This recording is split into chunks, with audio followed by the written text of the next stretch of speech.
Salut Philippe, Salut Régis. comment ça va? Bah, ça va et toi? Eh ben dis donc, qu'est-ce que tu vas nous faire un tour? Pas du tout. Ben non, on est en vacances. C'est le best-of. Ah ouais, donc du coup? Bah je joue avec les boucles d'oreilles de ta femme. Oui, alors il faut savoir qu'elle a des grandes oreilles. N'importe quoi. Qu'est-ce qui est con? Tu sais qui...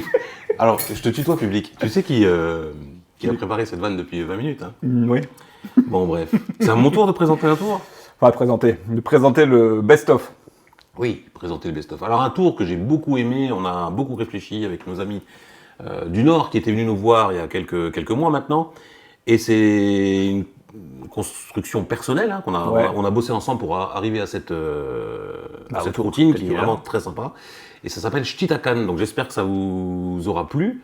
Et si vous le connaissez pas, ben, j'espère que vous prendrez plaisir à le découvrir. Et puis n'oubliez pas notre... Et il est expliqué dans la conférence qu'on a fait en avril 2022. Ouais.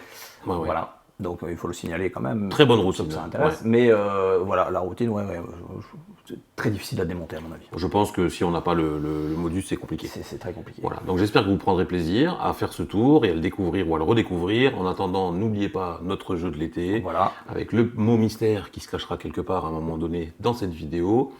Et rendez-vous la semaine prochaine pour la dernière de ces vidéos. De l'été, celle qui permettra de résoudre l'énigme. Et septembre, on reprend nos vidéos habituelles. Où là, il y aura du neuf. Espérons-le. Bon, on ne sait pas encore quoi, mais il y aura du neuf. On ne sait pas, mais on va travailler cet été. Exactement. Exactement, quand on sera en vacances sur la plage. Allez, bon visionnage, à bientôt. Salut.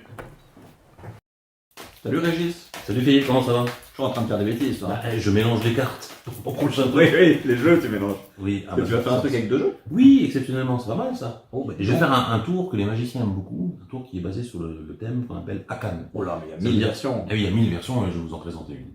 Akan, ça veut dire any card at any number, donc l'idée, c'est que la personne choisisse une carte et un nombre, et comme par hasard, dans le jeu, on arrive à trouver la carte choisie, le nombre choisi. Ok, pas mal ça. Alors pourquoi 2 jeux? Déjà parce qu'il y en a un qui va nous servir de révélation finale. Alors, ce jeu-là, c'est un Sandy, Riderback High Quality Playing Card, très joli. C'est pas grave, il ride Sandy Back. Sandy Back, voilà. Ah oui, je sais pourquoi je dis Riderback. Oui, parce que celui-là est Riderback. Oui, c'est ça, c'est ça. Donc un jeu qui va nous servir de révélation finale, et ce jeu-là, il est un peu particulier, vous allez voir, parce qu'en réalité, sur chaque face de carte, il y a un nombre. Donc de cette façon, si on prend une carte au hasard de dos, eh bien quelque part on a un nombre aléatoire entre 1 et 52. Et si on prend une carte aléatoire de face, eh bien on va avoir une carte. Et en associant ces deux informations, on a une carte et un nombre. On a une carte et un nombre. Alors évidemment, comme tu penses que je vais t'influencer, moi ce que je propose, c'est déjà dans un premier temps de mélanger le jeu. Qu'est-ce que tu en penses? C'est pas mal. Oui, parce que quand le jeu est mélangé, au moins on a moins de doute. Alors après, si c'est moi qui mélange, souvent les gens ils disent oui mais peut-être qu'il margouline. Alors je t'en prie, coupe le jeu. Comme ça, je te dis, tu margolines rien du tout. Oui, on peut couper le jeu. Non, mais je veux dire, il peut vraiment être mélangé, c'est pas un problème, d'accord? Et ce qui va se passer, c'est que tu vas couper une dernière fois le jeu, et pour faire 2 paquets, mais qui sont pas nécessairement égaux. Faire ça, mais couper à peu près. Et là, ce qui va se passer, c'est que tu vas retourner un des 2 paquets au choix, celui que tu veux, attention, le paquet que tu retournes, il nous servira à choisir une carte, et le paquet que tu retournes pas, il nous servira à choisir une position. Ah, donc ça c'est intéressant, parce que du coup... Allez, je retourne sur là. Alors là, on pourrait s'arrêter sur le 4 de pique en 24, mais là aussi, tu peux penser que peut-être j'ai margouliné un truc. Ouais. Donc pour renforcer un peu le côté aléatoire, je vais te proposer d'enlever un nombre de cartes que tu vas choisir, n'importe lequel. Moi, je sais pas, allez, on va dire qu'il reste à peu près moins de 26 cartes, et tu donnes un chiffre n'importe lequel, peu importe. Oh, je pourrais, tiens, 21. 21. Donc je t'explique ce que tu vas faire avec ton nombre. D'accord? Moi, prenons l'exemple du 4. Tiens, parce qu'il y a 4. Imagine que tu avais choisi 4, tu peux prendre 1, 2, 3, 4. D'accord? Ou tu peux aussi prendre 1, 2, 3, 4. Après, tu prends dans le paquet que tu veux. Exactement comme tu veux. D'accord? Tu me suis ou pas? Alors tiens, tu vas le faire avec tes 21. Tu prends les 21 de là ou les 21 de là. Ou tu mixes, t'enlèves 21 de là. Et là où on s'arrête, ça sera la carte et la position. Ok, 1, 2, 3, 4, 5, 6, 7, 8, 9, 10, 11, 12, 13, 14, 15, 16, 17, 18, 19, 20, 21. Ah, donc on s'est arrêté sur le valet de trèfle en position 10. Ouais. T'es d'accord que si t'avais pris une carte de plus de ce paquet-là, ça changeait tout, quoi. Donc évidemment, tout ça c'est vraiment un hasard total. Le jeu a été coupé, le jeu a été mélangé, t'as enlevé 21 cartes, un nombre que t'as choisi toi-même, et on est tombé sur le valet de trèfle en position 10. Ouais. Bon. Bah, c'est le moment de vérifier, je crois que le jeu de la révélation il est là.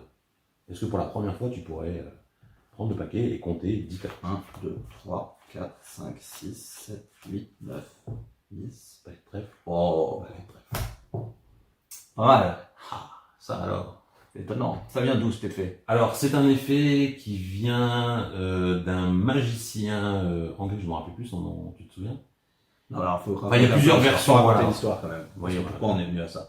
Quand même, faire un petit hommage à nos deux amis. Oui, du Nord. voilà. On a reçu il y a quelques semaines Jean-Michel et David. Jean-Michel et David, donc deux magiciens du Nord, et Jean-Michel nous a montré une version un peu différente de celle-ci, un peu plus simple. Qui nous a donné du grain à moudre. On a beaucoup cogité là-dessus. Exactement. Et à un moment donné, trouvé en 30 versions. mixant différents principes, on est arrivé à cette version-là, qui je pense est une version qui mais il y intéressante. a plein de façons de le faire. Alors on avait réfléchi à d'autres trucs, on mélangeait les cartes en plus, etc. Mais finalement, celle-là, je pense que c'est la version la plus claire Voilà. pour tout le Et monde. en se servant effectivement d'un tour, d'un magicien qu'on mettra le nom en description, parce que là ça me revient pas non plus, Je m'en rappelle plus, là. mais on va retrouver ça. Oui. Voilà. Voilà. Et ben, J'espère que ça vous a plu. abonnez-vous, Et puis à la semaine prochaine. voilà, activez la cloche, Oui, l'horloge. ça va être le running gag du mois de septembre, et puis partagez la vidéo. Et voilà. Évidemment. Allez, à la semaine prochaine les amis. À plus.